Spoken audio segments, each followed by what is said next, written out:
Welcome back to the Future Human Experience. I have a very special guest today, a friend of mine, an author as well, Urs Koning, who's written Radical Humility, Being a Badass Leader and a Good Human. And so we're going to talk about that today. But welcome again, Urs, to Phoenix, and welcome to the Future Human Experience podcast. Thank you so much for having me. We were just talking before in the green room how this has been the most sophisticated and involved setup for any podcast. Yeah. And I've counted, I've been on 52 podcasts since the launch of the book. So good. Yeah. 3 cameras, the whole deal. So thanks for having me. Awesome, Urs. And like I said, that means a lot to me and everyone that's here that makes this come alive, because we want to do something different. We want to do something different that honors the guests that we get to have here, but also honors everyone that gets a chance to watch this, to listen to this, and gets to learn from these conversations. So thank you again for coming. With that said, let's dive into your book, because you've written not only a great book, but also a very interactive book too. I think you have a fantastic call to action. Share with us just a quick summary of what your call to action here is on what it is to be a radical, humble leader in the 21st century. Absolutely. Well, thank you for the kind words. It was actually very important to me to make it actionable and personal and research-based. So in a nutshell, a badass leader and a good human is somebody who holds their team members to the highest standards while building meaningful and trusting relationships with them. So this notion that we either have to be a kind person or a tough leader is really a false dichotomy. So my book, my thinking challenges that notion. We can all courageously do hard things in a human way. So that in a nutshell is humility and leadership. I love that. And one of the things that you bring to life too in your book is the importance of being vulnerable, right? And we'll talk about some of those elements too, but share with us a little bit more about why did you feel it was very important not only to call that out, but really dive into it, basically having that call to action for leaders today, or just employees, organizations, to be vulnerable enough. Share with us a little bit more about what does that mean for you? Absolutely. I mean, if we look at what's going on in the workforce, everybody wants trust. Right? If you want your people to hang around, they need to trust you. If you want people to drive your mission, they need to trust you. So everybody always talks about trust. And so as I was diving into the research, one of the quickest ways to build trust is actually showing up with some vulnerability.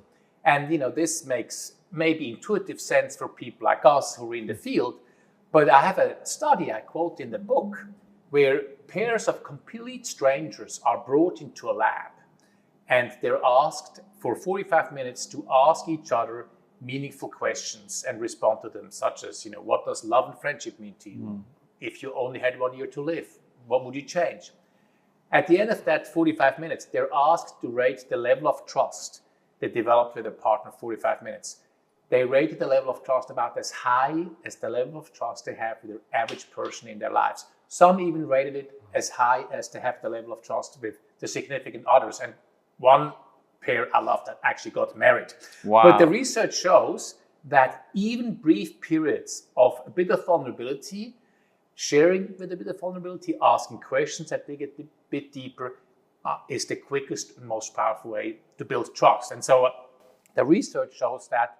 I've experienced that personally in my endeavors in military peacekeeping, which I went into after the age of 50, where the best teams, even and especially in the military, are actually deeply vulnerable together. It's the only way that the team can become invulnerable themselves. And so this notion that trust has to come before vulnerability is the wrong way around. Like, vulnerability is one of the quickest ways to build trust. So for example, for those of you who are listening or watching who are leaders, sharing our shortcomings with our team members, while scary, makes us relatable. And by the way, I talk about this in my speech.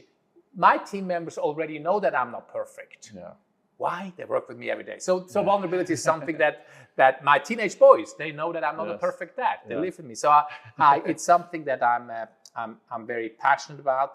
I feel strongly about. I think as a society, we don't show up enough in terms of our real self. And by the way, just to be clear, vulnerability, especially in the business environment or work environment, it doesn't mean I have to bare my soul open. Sure. I can just simply share, as we were talking earlier, meaningful personal goal, something that I'm working on. It shows to my teammates that I'm too work in progress. Yeah. So apparently I can go on and on about vulnerability, this is Eric. great. So, yeah, but with that said, let's cover that the next layer then. That's a great call to action, but also it's probably sometimes complex for certain folks or certain communities a little bit more than others. Can you share with us a little bit more about what is your encouragement for certain either communities or folks in the workplace that might be either first generation in the workplace or haven't had an experience in this to put themselves out there, right, and be vulnerable enough to feel either welcome or included in these conversations? Can you share with us a little more? What have you learned on this journey too of creating these vulnerable environments, but also how do we bring everyone along into these spaces as well? This is such an excellent point, Eric. And I've actually evolved and learned since publishing the book. So when I was interviewed by an African-American female podcast early on in my podcast tour about the book, she sort of shared with me, look, that all sounds wonderful. And she's a coach, so she's coming from our sort of human-centered world. That all sounds great. Good luck to me in my corporate, when she was in my corporate life, former corporate life as an African-American female executive, showing up with vulnerability, because every day I had to prove my worth, right? Because I was in the minority to start with. So I have recognized that I actually didn't address that enough in the book.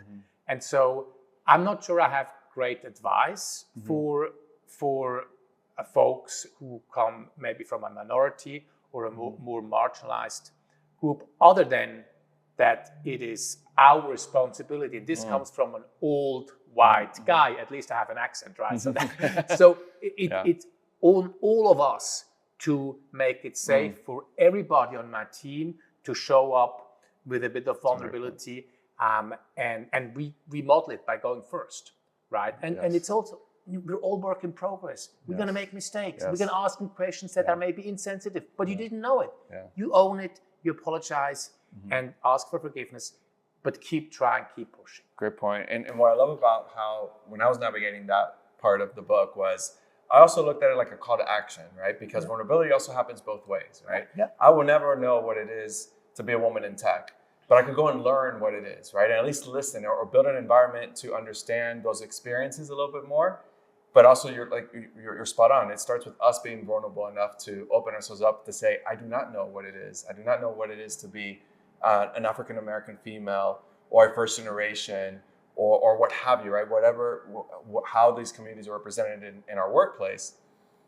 But if we're open enough to listen, that creates that space that we all want to bring ourselves and our full selves into these spaces as well. I love how you put this. I don't know what it is like to ... but I would like to learn. I mean, I love that. That's perfect.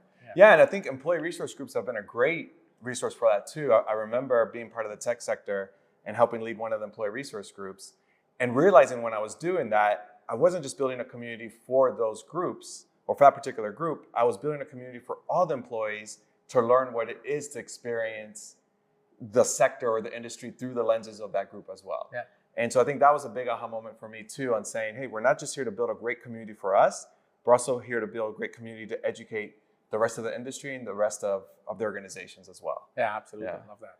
With that said, Urs, too, share with us a little bit more about the era of transparency, right? We're in this era that it seems that, we're trying to be vulnerable, but we're also trying to share things. But also when it comes to organizations are not also all creative equal, right? It could be that this book is being read by a leader of an organization of maybe 100 folks, or a startup, or a leader of 100,000 employees, right? How do you help them navigate this call to action on being transparent in this new era of leadership when we have these multiple layers of communication to navigate to? What have you seen that's been either best practice or encouragement for folks to navigate transparency in this space? Absolutely. So I think there's two sides to transparency. We just talked about sort of the first one. I'm being transparent around some of my shortcomings as a leader. But now I think you're asking about the, more businessy information that we need to share, right? And so this is a complex topic. I'm the first one to admit it. I do think as a business community, we're still erring way too far on the side of secrecy, or at least not sharing enough. I think overall, and it's it's multifaceted, we all need to push ourselves to share more. And so, I mean, one of the simple reasons is I want my people to do their best work. They need to know what we're doing and why we're doing it. It sounds so simple.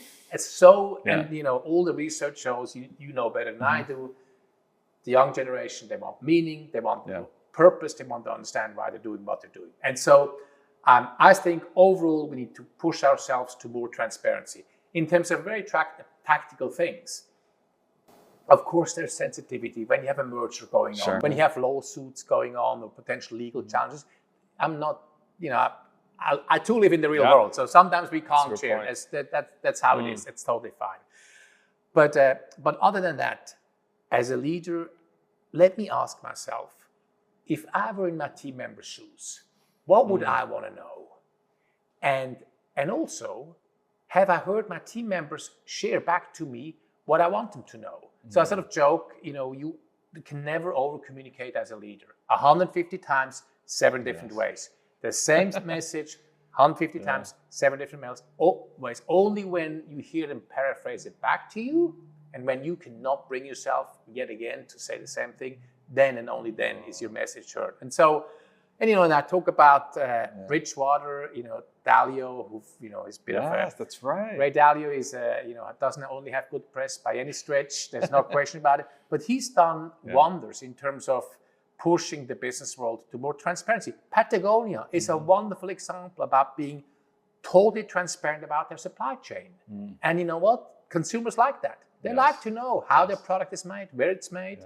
We don't even need to talk about the food sector. And so I think, again, not to be simplifying it, but all of us, if we're running a business of 2, 10, 500 or 50,000, we need to ask ourselves, what information do my team members need to do their best work? Have I communicated that enough? And by the way, if you don't know the answer, ask. What would you like to know? What haven't I told you? Yes. And then you learn so much. Yeah.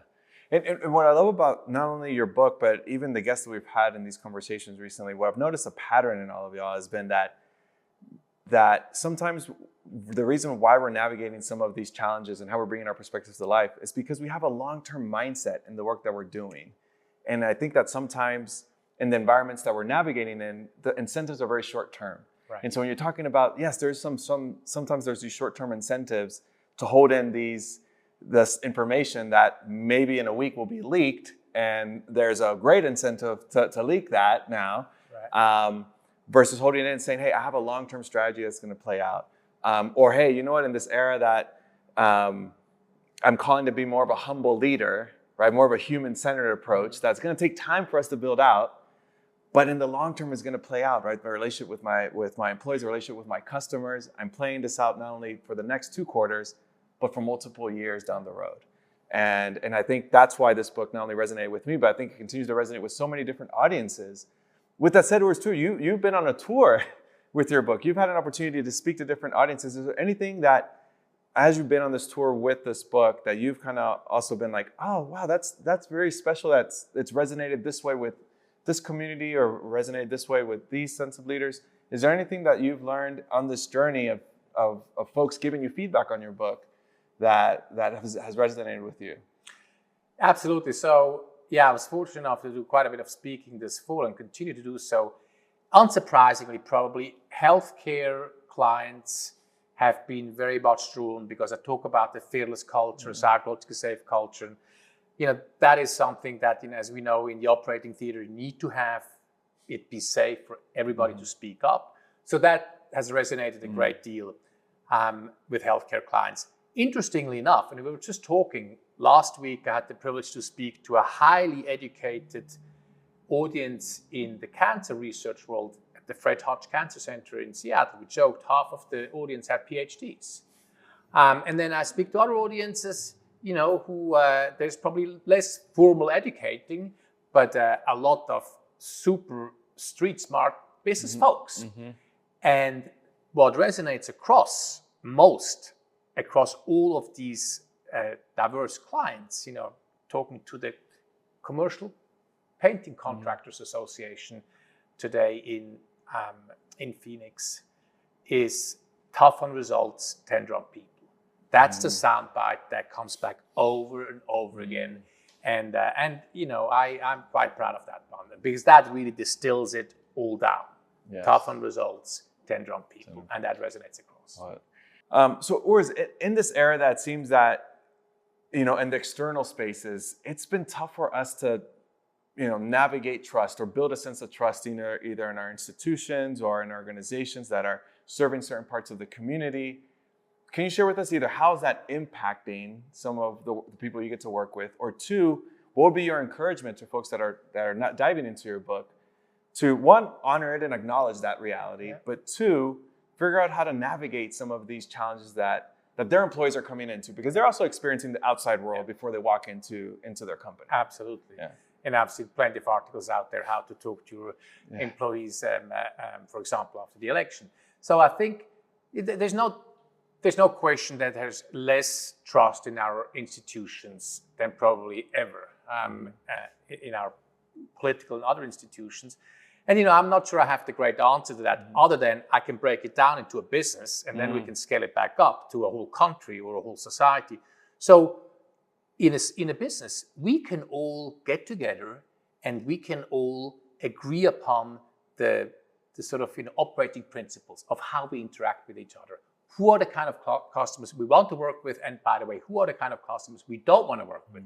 And so I think a bottom-up approach where I involve my team members, my staff members, and go first always, lead by example, of course, all the good stuff as a leader, be vulnerable, but bring my team members along, and then we establish what is our mode of operandi here, and then we can scale that up. And so I think, similarly, in terms of our country, in time, we have to come to grips with what are the things we actually want to commit to, right? I mean, I can now say our founding fathers, because I just became a citizen recently.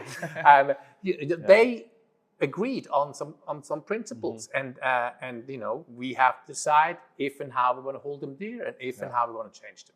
Yeah, so I love it's that. Big questions. I'm not sure I have a good answer. No, but a bottoms-up approach is absolutely. I mean, some of the conversations we have, even when it talks about innovation, right, is that sometimes we think, because it works great here in this part of the world, it's going to work fantastic in this other part of the world, and that's not the reality, right?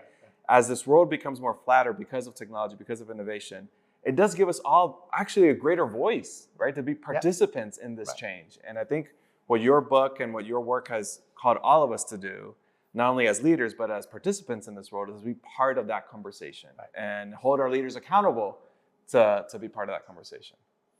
So Urs, we've talked about what your call to action is on the organizations, on the leaders, but what I also love how you start your book is you start with the self-work, right? We cannot go and do these things if we don't, I think you call it dig deep, and do the self-work. Share with us a little bit more, what does that self-work look like, but also why was it important for you to do that self-work in your life? I love that question, Eric, because I so need the self-work. I really do. So one thing, I opened the book with my experience of going back into the military after having been out for 22 years at almost 50 to serve as a peacekeeper. And the self-work I learned there was humility. So I'm almost the oldest guy in a whole contingent of 220 soldiers and officers. I have decent life experience. I've done some things in my life. And yet I'm going back into a highly hierarchical environment, a lot of this, and yes, sir, and yes, ma'am, all that. And I was deeply concerned about not showing up humble and, always having the last word. But no. So I really worked incredibly hard, and I think I pulled it off fairly successfully, of going into this totally new experience, or at least, for 22 years, I was out of it with a humble mindset, with a growth mindset, I can learn something from this, even if I have a weak boss. I'm a leadership guy. My biggest challenge was I have a weak boss. Like, dear Lord, how do I do that? And so, so that really was something that I pushed myself. So I opened the book with a story around this notion where I get chewed out by a young sergeant actually for doing something stupid, and how I had to just zip it.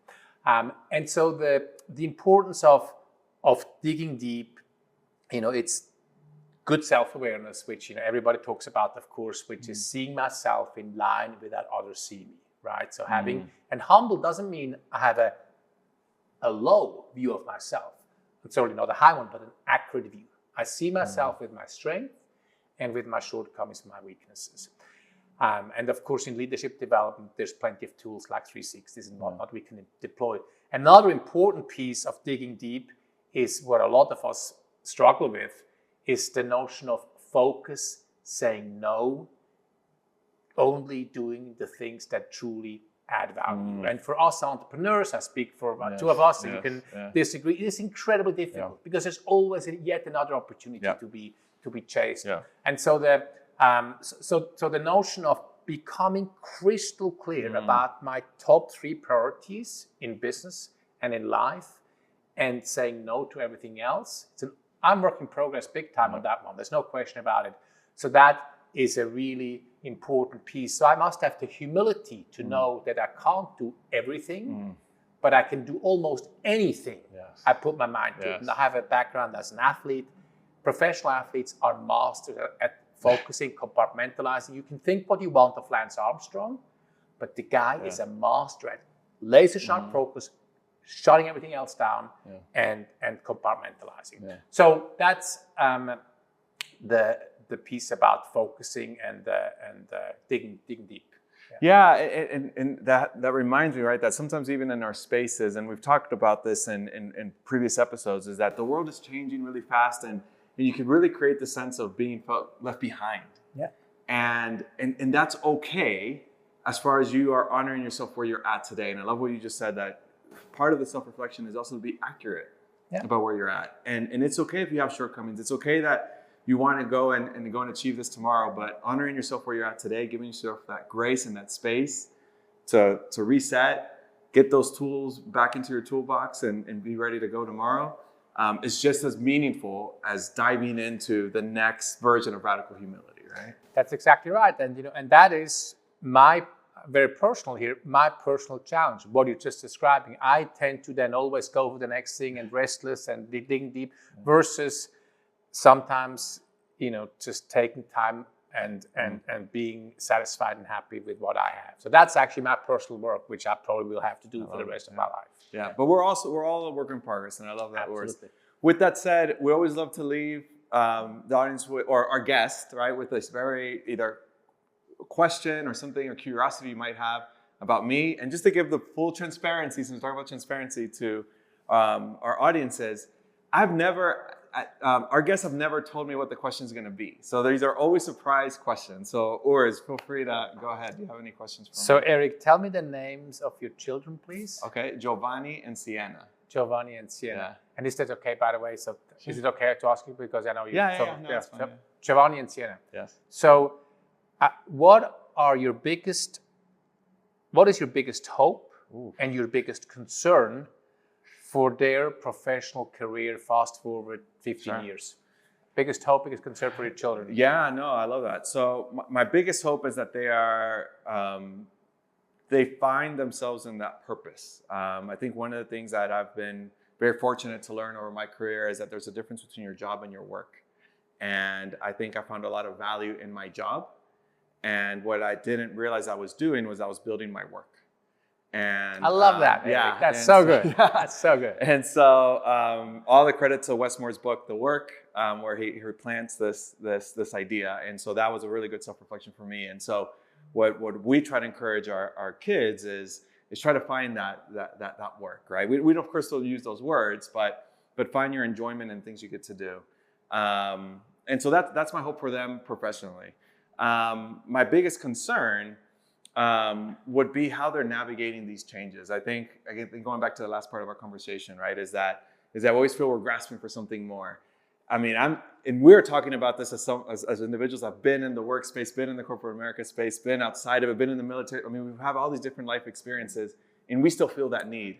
I could just imagine the next generation feeling just like, wait, why am I just missing so much, versus them stepping back and saying, no, appreciate everything else that you have, right? Appreciate your journey.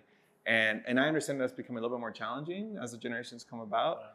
But I also feel that challenge becomes a premium experience now, right? If they are able to figure that out at an early age, wow, they are way ahead of it. And so that's also why I like to speak to students today and share that perspective too, is to say, hey, yes, the world is moving super fast. Yes, we acknowledge that you're feeling left behind, but also honor the journey you've been on to this time, right? And I know it's easier said than done, but I do feel that's a superpower that all of our generations will need in the very fast-moving future. Yeah. That's beautiful. Awesome. Thank you. Yeah. But anyways, with that said, love that question. Thank you so much. But how can people stay connected with you? What do you have upcoming for people you get to work with? Tell us a little bit more about how people can connect with you, and what do you have coming soon? Absolutely. So I'm obviously on the web, urskönig.com. On social, LinkedIn is where I'm most active, and I love to interact with the listeners, viewers on LinkedIn. I have a bunch of speaking still going. Maybe one thing that I shared with Eric, I'm about to publish a handbook on how to write, launch, and market a book successfully. And so it's a free resource, which I will push out via my website when it's available before the end of the year. So that's the next big thing in terms of deeper thinking work that I've done. And yeah, that's it. Awesome. Yeah. Well, Urs, thank you so much for joining us here today. It's been a pleasure not only diving into your book, but your friendship, your support, and your guidance on this journey that we've both been on. Thank you so much for everything you've done for us on this journey. Thank you. Thanks, Eric, for having me. It's great. Yeah. Appreciate it. Have a good one. Hey, everyone. This is Eric, the host of the Future Human Experience. The reason why this podcast was created was to be a platform for others to really bring these conversations to life. So if you're enjoying this content, please like and subscribe. It will really help our channel and expose these ideas for others. Thank you.